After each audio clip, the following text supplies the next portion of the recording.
The radar screen flickered with static interference at 3:47 hours, somewhere over the Hindu Kush Mountains.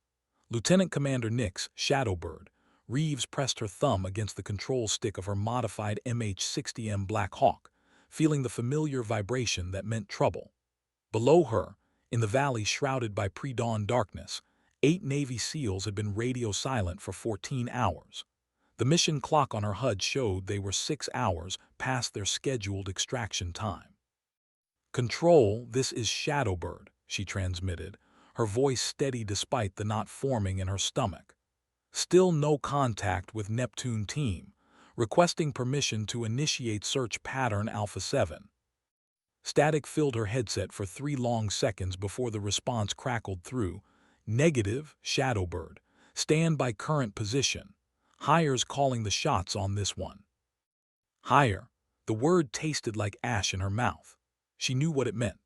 Somewhere in a climate-controlled operations center 8,000 miles away, men in pressed uniforms were staring at satellite feeds and calculating acceptable losses. The same men who had initially questioned whether a woman belonged in the cockpit of a special operations aircraft, despite her 12 years of flawless service and more combat flying hours than most of their golden boys combined. The radio crackled again. "Shadowbird, be advised. Fresh intelligence indicates Neptune team encountered heavy resistance at target compound. Probability of survival assessed as minimal." Nix's jaw tightened. She had flown those 8 men into that valley 16 hours ago, watching their faces in the red glow of the cabin lights as they performed their final equipment checks. Staff Sergeant Miguel Santos, the team leader with 3 daughters back in Virginia Beach. Petty Officer First Class Devin Burke, who collected antique pocket watches and wrote poetry in his spare time. 8 warriors who trusted her to bring them home. Control, requesting clarification on rules of engagement for search and rescue operations. Row remains unchanged. You are not authorized to deviate from current flight path without direct authorization from JSOC. She switched to the internal communication system, addressing her crew. "Marcus, what's our fuel status?" Her co-pilot, Chief Warrant Officer Marcus Webb, checked his instruments. 4 hours remaining at current consumption, boss. Enough for one serious look around that valley if we push it. Flight Engineer Technical Sergeant Kai Nakamura leaned forward from his position behind the pilots. "Ma'am, I've been monitoring the emergency frequencies. Still nothing from Neptune team, but there's definitely jamming in that area. Someone's working hard to keep signals from getting out." Nick stared into the darkness below, where 8 of America's finest warriors might be fighting for their lives. Or worse, might already be beyond saving. The decision she was about to make could end her career, court-martial her, or worse. But some things mattered more than career advancement or following orders from men who had never smelled cordite or heard the whistle of incoming mortars. "Gentlemen," she said quietly, "I need you to understand something. In about 30 seconds, I'm going to disobey a direct order." The silence in the cockpit was profound. Then Marcus Webb's voice came through the intercom, calm and resolute. "Just tell us where you want to go, Shadowbird." Nix pushed the cyclic forward and dropped the collective, sending the Black Hawk into a controlled descent toward the Valley of Shadows. As they descended, the first pale fingers of dawn began to touch the mountain peaks, and somewhere in that maze of rocky ravines and Taliban-held compounds, 8 Navy SEALs were either fighting for their lives or waiting for someone to care enough to come looking for them. The radio erupted with angry voices from control, but Nix had already switched frequencies. There were more important things to listen for now. The Black Hawk swept down into the valley like a mechanical angel of death, its rotor wash stirring up clouds of dust and ancient secrets. Nix activated the forward-looking infrared system, watching the thermal signatures paint ghostly images on her display. Empty compounds appeared as cold blue shapes against the warming earth, but there, in a cluster of buildings near the eastern ridge, she caught the telltale heat signatures of human activity. I've got multiple heat sources, bearing 090 degrees, she reported to her crew. Could be our guys, could be Taliban. Only one way to find out. Through her night vision goggles, the landscape below looked like the surface of an alien moon, all green shadows and electronic snow. She had flown similar missions in Iraq, Afghanistan, and places that didn't officially exist on any map. But this felt different, more personal. The 8 men she had dropped off yesterday weren't just another cargo manifest. They were her responsibility, her crew, her brothers in arms. Marcus worked the communication equipment, cycling through every frequency the SEALs might use. Nothing on primary or backup channels, boss, but wait. He held up a hand, pressing his headset closer to his ear. I'm getting something on the emergency frequency. Weak signal, lots of interference. The transmission was barely audible through the static. Any station, Neptune Actual, surrounded, need immediate extraction. Nix felt her pulse quicken. Can you get a bearing on that transmission? Kai worked his direction-finding equipment with practiced efficiency. Signals coming from the compound cluster, approximately 2 clicks southeast of our current position. But boss, I'm also picking up active radar signatures. Looks like ZSU-23 anti-aircraft systems, maybe more. She had expected as much. The Taliban weren't stupid. They knew if they had trapped a SEAL team, American air power would eventually come looking. Setting up anti-aircraft ambushes was standard procedure for them. What they probably hadn't expected was for that air power to arrive in the form of a lone Black Hawk piloted by a woman who had been questioned, doubted, and underestimated her entire career. Shadowbird, this is Control, the radio crackled with barely contained rage. You are ordered to return to base immediately. Acknowledge. Instead of responding, Nix switched to the frequency she knew the SEALs would monitor if they were still alive. Neptune team, this is Shadowbird. If you can hear this transmission, pop smoke and prepare for immediate extraction. The response came back weak but clear. Shadowbird, Santos here. 8 souls alive but compromised position, taking heavy fire from multiple positions. We're in the 2-story compound, eastern edge of the village. Relief flooded through her like warm honey. They were alive. Battered, probably wounded, definitely outnumbered, but alive. Now came the hard part. She began her approach, keeping the Black Hawk low and fast, using the terrain to mask their signature from the anti-aircraft systems. The aircraft bucked and swayed as she threaded between rocky outcroppings and dried-up stream beds, every nerve in her body focused on the delicate dance between speed, stealth, and survival. Boss, Marcus said quietly, you know they're going to throw everything they've got at us once we commit to this landing. Nix smiled grimly behind her night vision goggles. Then we better make sure we don't give them time to aim properly. The first tracer rounds began reaching toward them as they crested the final ridge before the compound. The sky erupted in deadly fireworks as the Black Hawk descended toward the embattled compound. Green tracers from AK-47s and PKM machine guns crisscrossed the darkness like malevolent shooting stars, while the deeper orange streams of heavy weapons fire reached up from concealed positions throughout the village. Nix felt the familiar ice-cold calm that came in moments like these, when training and instinct merged into something beyond conscious thought. Taking fire from multiple positions, Marcus reported, his voice steady despite the rounds cracking past their cockpit. Heavy concentration of weapons to our 3 and 9 o'clock. The Black Hawk's armored skin rang like a bell as several rounds found their mark, but the aircraft continued its controlled descent. Through her night vision system, Nix could see muzzle flashes blooming like deadly flowers throughout the compound complex. The SEALs were definitely down there, returning fire from a 2-story building that had been turned into an impromptu fortress. Neptune Actual, this is Shadowbird, she transmitted while simultaneously executing a combat landing approach that would have impressed her old flight instructors.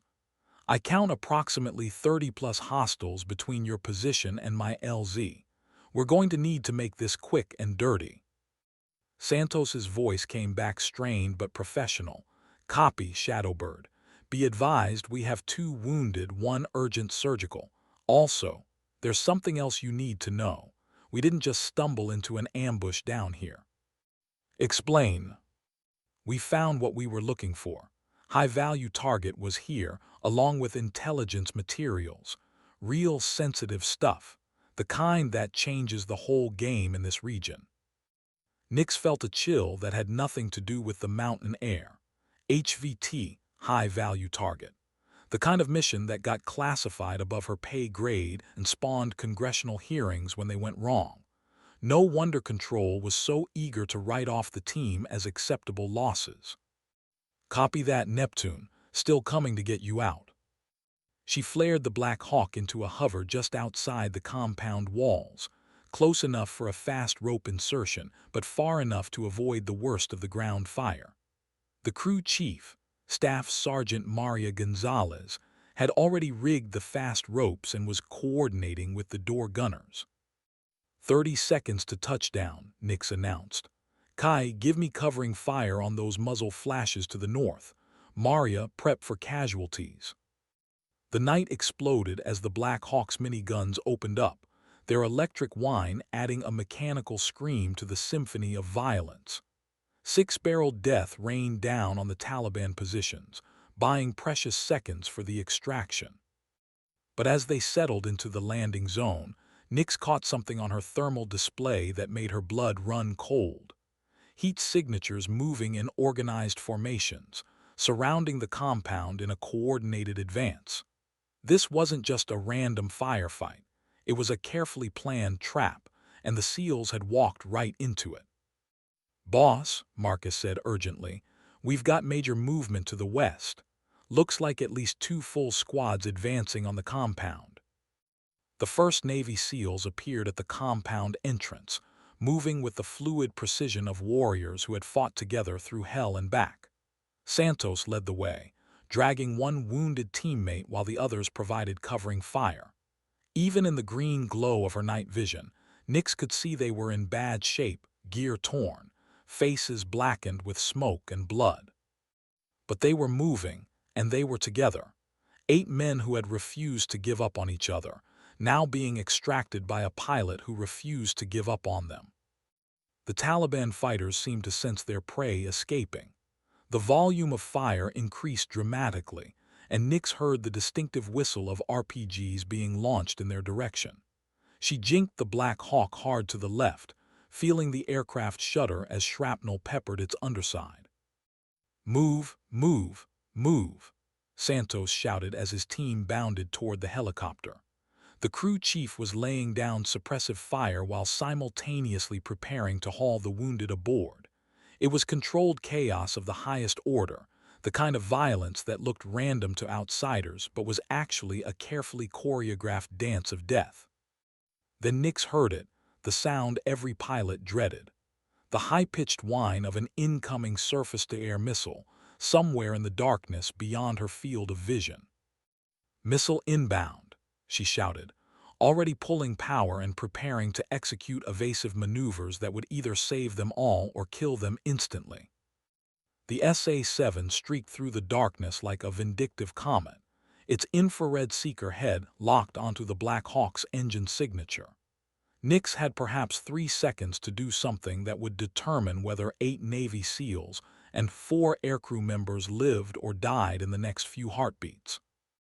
She cut power completely, dropping the collective and pushing the cyclic forward in a maneuver that sent the Black Hawk into a controlled crash toward the compound wall.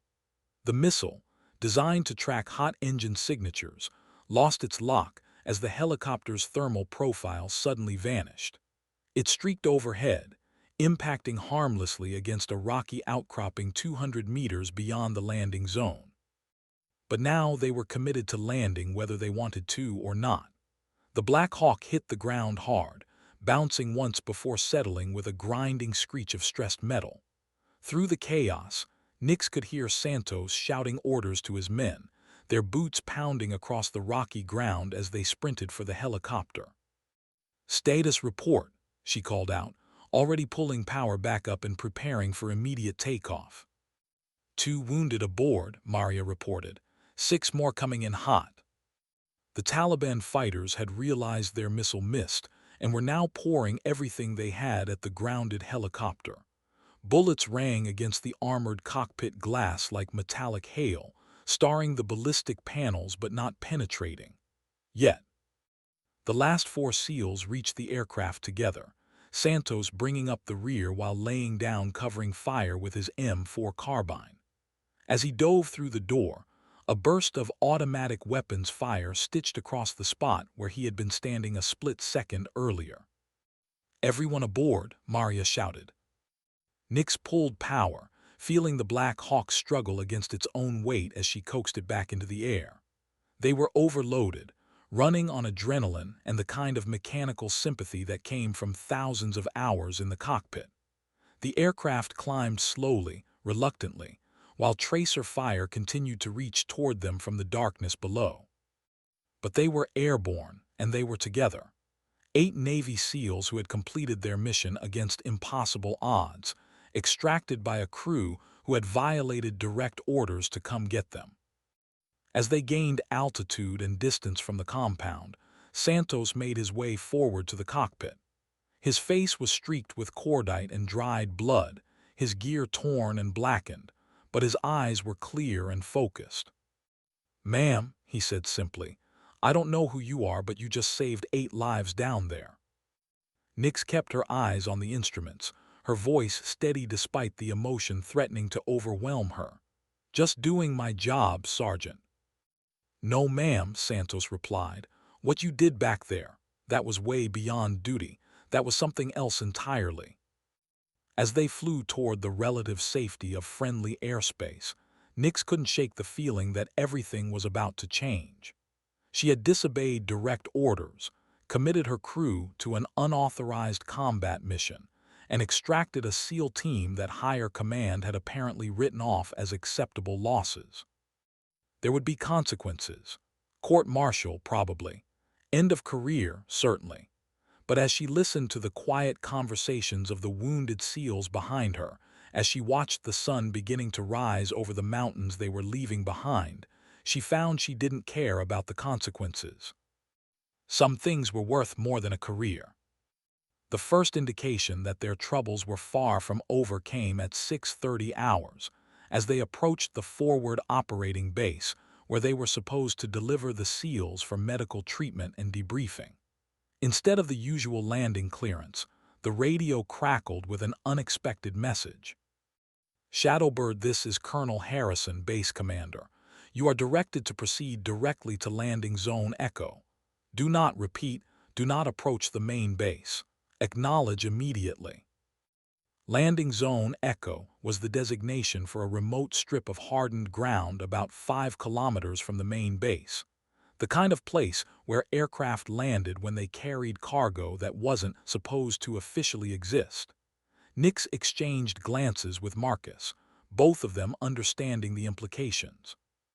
"Sir," she responded carefully, "requesting clarification on medical support for wounded personnel aboard." "Medical support is standing by at LZ Echo. Follow your assigned flight path and maintain radio silence until further notice."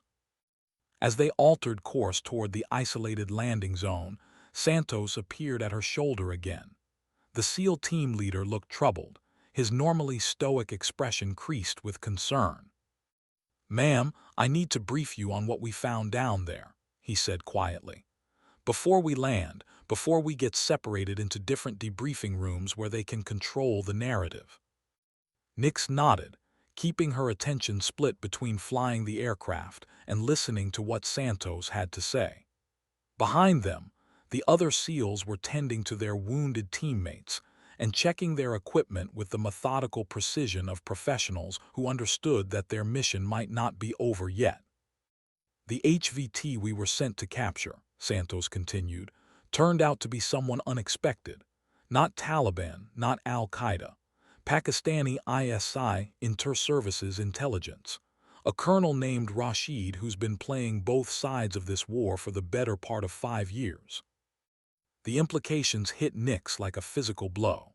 Pakistani intelligence officer captured in a joint operation with American forces meant diplomatic complications that went all the way to the White House.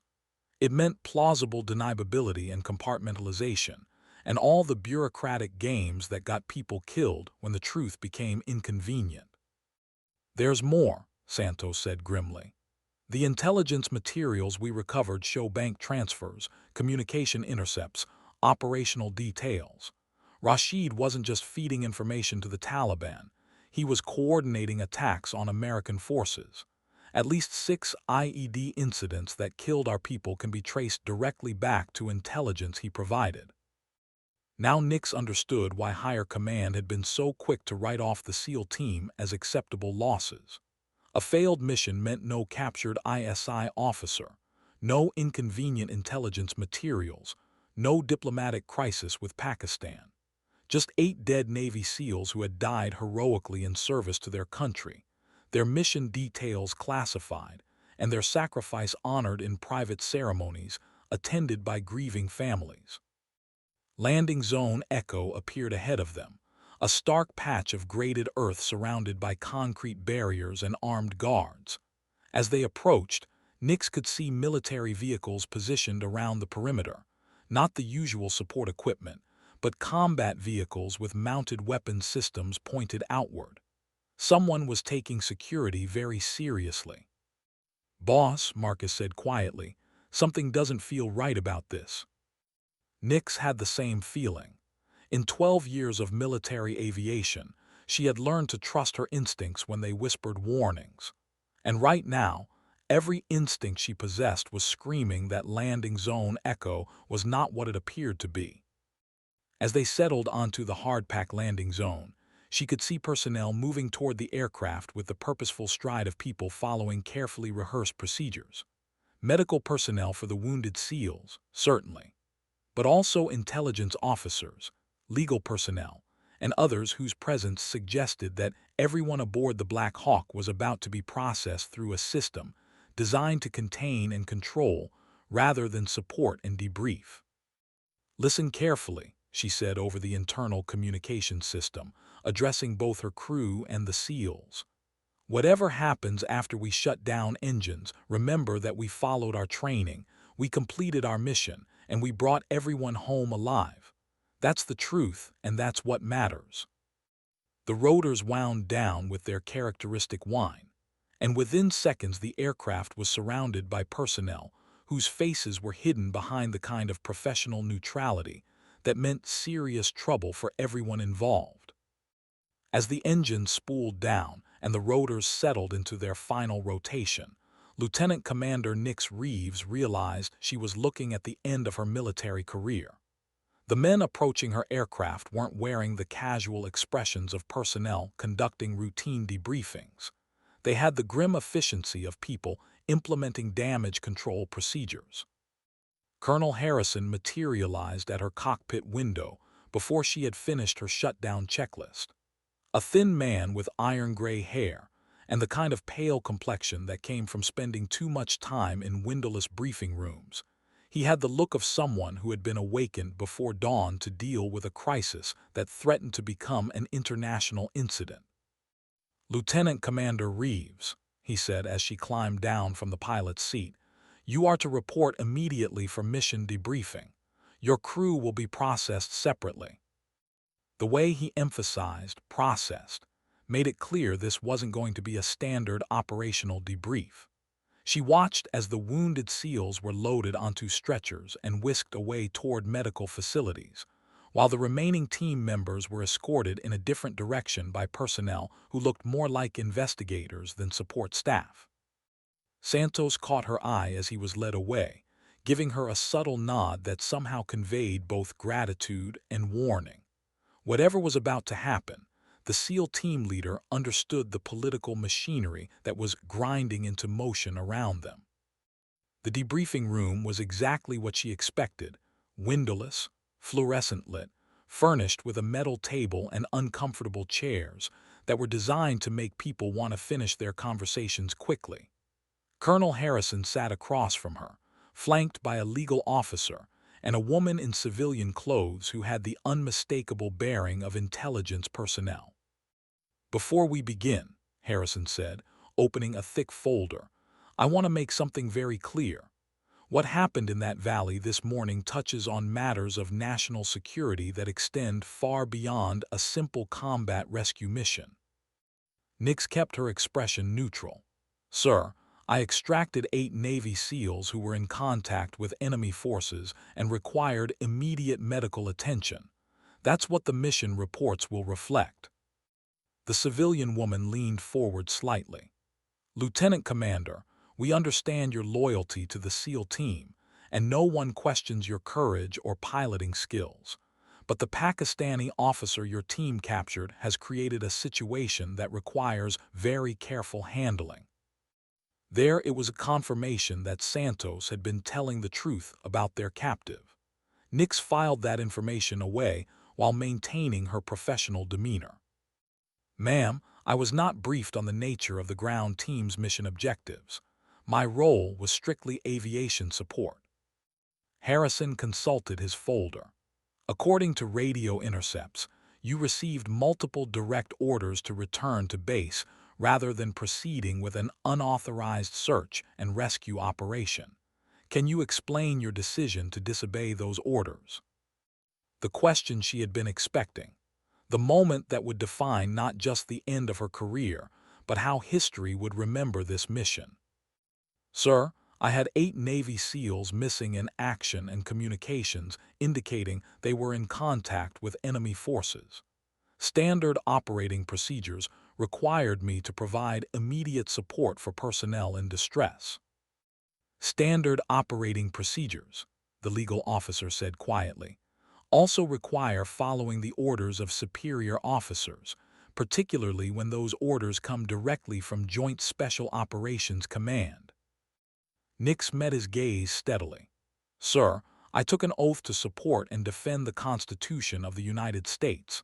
That oath includes a responsibility to protect American service members when they're in danger. I would make the same decision again." The room fell silent. Through the thin walls, she could hear the distant sound of aircraft engines and the routine communications traffic of a busy military base. Normal sounds of military life continuing while careers were decided behind closed doors. Harrison closed the folder and leaned back in his chair.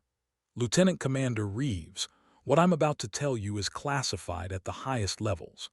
The Pakistani officer captured by Neptune team was Lieutenant Colonel Farid Rashid of the ISI. For the past 18 months, he has been a double agent providing intelligence to American forces about Taliban operations." The words hit her like a physical blow. Double agent, working for the Americans. "The intelligence materials Neptune team recovered," Harrison continued, "were part of an ongoing operation to identify Taliban leadership and disrupt their operational capabilities. What appeared to be evidence of Colonel Rashid's betrayal was actually carefully constructed disinformation designed to enhance his credibility with Taliban commanders." Nix felt the ground shifting beneath her feet. Everything Santos had told her, everything she had believed about the mission was apparently wrong. Or was it? "Sir," she said carefully, "are you telling me that Neptune team was not aware of Colonel Rashid's actual status?" The civilian woman answered.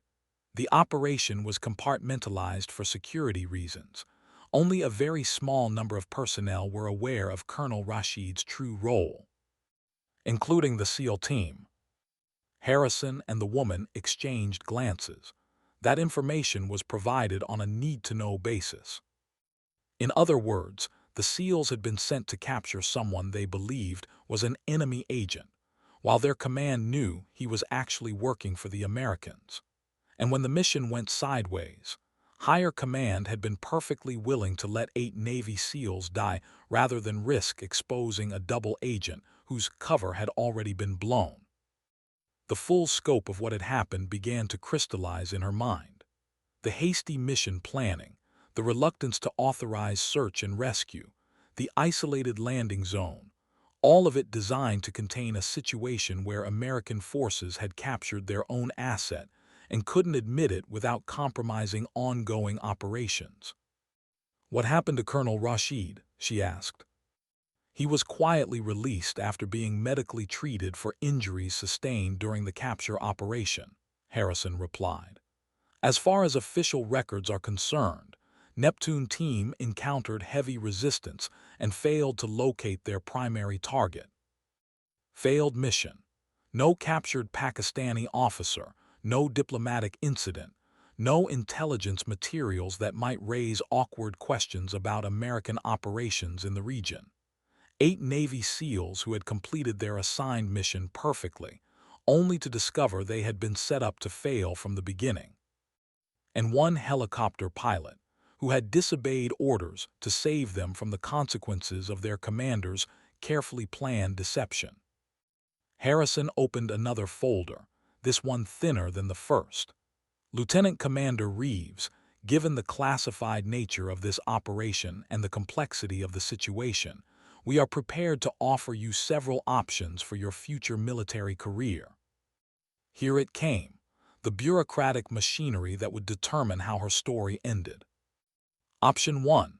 You accept administrative reassignment to a training command in the continental United States.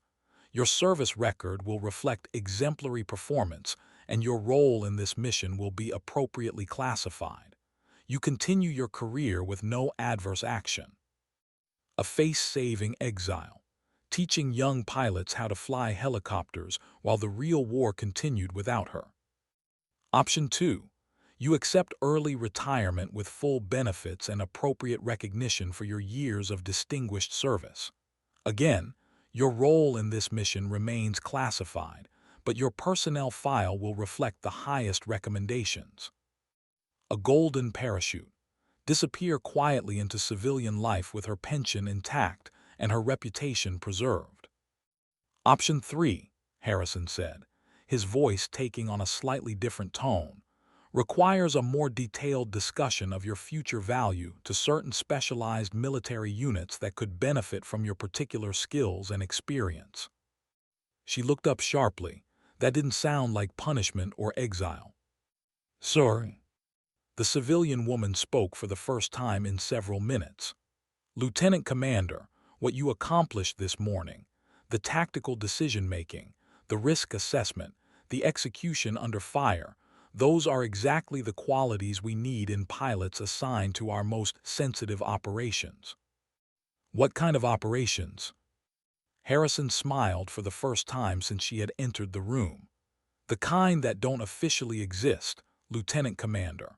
The kind where pilots with your particular combination of skills and judgment are worth their weight in gold. Special access programs, black operations, the shadow war that was fought in places that didn't appear on any public maps, by people whose names would never appear in any history books." "I need time to consider my options," she said. "Of course, but while you're considering them, there's something else you should know." Harrison opened yet another folder, this one containing what appeared to be personnel files. Staff Sergeant Santos and his team have been briefed on the classified aspects of their mission. They understand the political complications and the need for operational security. He slid a single sheet of paper across the table. It was a formal commendation, signed by the Secretary of the Navy and addressed to Lieutenant Commander Nix Shadowbird Reeves for extraordinary heroism and exceptional professional skill in the face of overwhelming enemy opposition. "This will be presented at a closed ceremony next week," Harrison said, "along with similar commendations for your crew members and Neptune team. The citation will refer to your successful extraction of friendly forces from a contested landing zone under heavy enemy fire. No mention of disobeyed orders, unauthorized missions, or captured Pakistani intelligence officers. Just recognition for doing what she had always done, bringing American warriors home alive." As she read the citation, Nix realized that her choice wasn't really about her career or her future assignments. It was about something much more fundamental. It was about whether she was the kind of person who could live with the compromises and moral ambiguities that came with fighting wars in the shadows, where the truth was always classified, and victory was measured in secrets kept rather than enemies defeated. Or whether she was the kind of person who believed that some things, like loyalty to the people who trusted you to bring them home, were more important than any mission, any cover story, or any carefully constructed political narrative. She looked up at the three people sitting across from her, representatives of a system that was offering her everything she had ever wanted in exchange for her silence and her complicity. "I'll have my answer for you tomorrow morning, sir." But even as she said the words, Nix knew she had already made her decision. The evening air at Forward Operating Base Chapman carried the familiar mixture of diesel fuel, dust, and the lingering smoke from the day's operations. Nix sat on the steps of the transient quarters, watching the sun set behind the mountains where 8 hours earlier she had violated direct orders to save 8 Navy SEALs from a mission that should never have been authorized in the first place. Marcus Webb found her there, carrying 2 cups of coffee that had been brewing too long and smelled like it could strip paint. Her co-pilot looked as exhausted as she felt, but there was something else in his expression, a kind of quiet satisfaction that came from knowing they had done the right thing regardless of the consequences. "Heard through the grapevine that Santos and his boys are going to be okay," he said, settling beside her on the concrete steps. "The 2 wounded are stable, and the rest are already asking when they can get back to operational status." Nix accepted the coffee gratefully, using the bitter heat to focus her thoughts. "Any word on our crew?" "Kai and Maria are getting the full VIP treatment. Separate debriefings, but nothing that looks like trouble. Whatever story Command is telling about what happened today, it doesn't seem to include throwing us under the bus." That was something, at least. She had been prepared to sacrifice her own career to extract the SEAL team, but she hadn't wanted to drag her crew down with her. They were good people who had followed her into an unauthorized combat mission because they trusted her judgment and shared her commitment to the warrior ethos that said no one gets left behind. "Marcus," she said quietly, "what do you think about pilots who disobey direct orders?"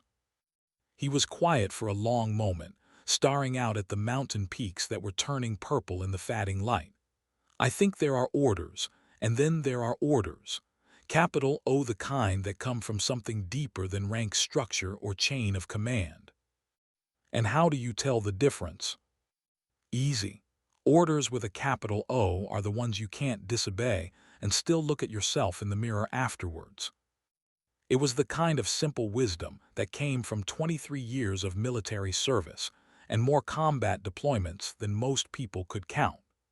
Marcus had been flying helicopters when she was still in high school, and he had seen enough wars to understand the difference between military discipline and moral courage. "They offered me some interesting career options today," she said. "I bet they did. The kind that come with big promotions and bigger security clearances." "Something like that." He nodded slowly. "You know what I think about that." "Tell me." "I think they wouldn't be offering you anything if they didn't need something from you. And I think you need to decide whether what they need is the same thing as what those 8 SEALs needed when they were sitting in that compound waiting for someone to care enough to come get them." It was the question she had been avoiding all day. The choice between a career spent in the shadows, conducting operations that would never be acknowledged, and walking away from a system that was willing to sacrifice good people for political convenience. Before she could respond, a familiar figure appeared at the end of the walkway. Staff Sergeant Santos approached slowly, moving with the careful deliberation of someone whose body had been through a significant trauma in the past 24 hours. His left arm was in a sling, and there were fresh bandages visible beneath his torn uniform, but his eyes were clear and focused. "Ma'am," he said as he reached them, "mind if I join you?" "Of course, Sergeant. How are you feeling?" "Like I got run over by a truck and then shot at for 14 hours, he replied with a slight smile. But I'm alive, my team is alive, and we completed our mission. That's what matters. The three of them sat in comfortable silence for several minutes, watching the last light fade from the western sky. Around them, the base was settling into its evening routine, guard changes, equipment maintenance, the quiet conversations of people who had survived another day in a war zone. "Ma'am," Santos said eventually, "I wanted to thank you for what you did today. Not just the extraction, anybody with enough skill and guts could have pulled that off. I wanted to thank you for making the hard choice." "I'm not sure I understand." "You had direct orders to stay away from that valley. Orders from people with a lot more rank and a lot more political influence than any of us. You could have followed those orders and probably spent the rest of your career getting promoted and earning commendations for your prudent decision-making." He shifted slightly, favoring his injured arm. "Instead, you chose to trust that 8 Navy SEALs were worth the risk to your career and your crew. That's not a tactical decision, ma'am. That's a moral one." Marcus nodded agreement. "Takes a special kind of person to make that choice when everything in the system is telling you to do the opposite." Nix felt something loosening in her chest, a tension she hadn't even realized she was carrying. For the past 8 hours, she had been questioning whether she had made the right decision, whether her choice to disobey orders had been motivated by sound judgment or stubborn pride. But sitting here with these two men, one who had trusted her with his life and his team's lives, another who had followed her into combat without hesitation, she finally understood that the rightness or wrongness of her decision wasn't something that could be determined by military lawyers or intelligence officers. It was something that could only be measured in the lives of the people who were sitting here alive, because she had chosen loyalty over career advancement and moral courage over bureaucratic convenience. "Sergeant," she said, "what did your debriefers tell you about the mission?" Santos's expression grew thoughtful. "Officially, we were tasked with capturing a high-value Taliban target who turned out to be better defended than intelligence indicated. We encountered overwhelming resistance, sustained casualties, and required immediate extraction under fire. Mission accomplished, minimal friendly casualties, enemy status unknown." "And unofficially?" "Unofficially, we accomplished exactly what we were sent to do, regardless of what anybody wants to call it now. We captured someone who needed capturing. We recovered intelligence materials that needed recovering, and we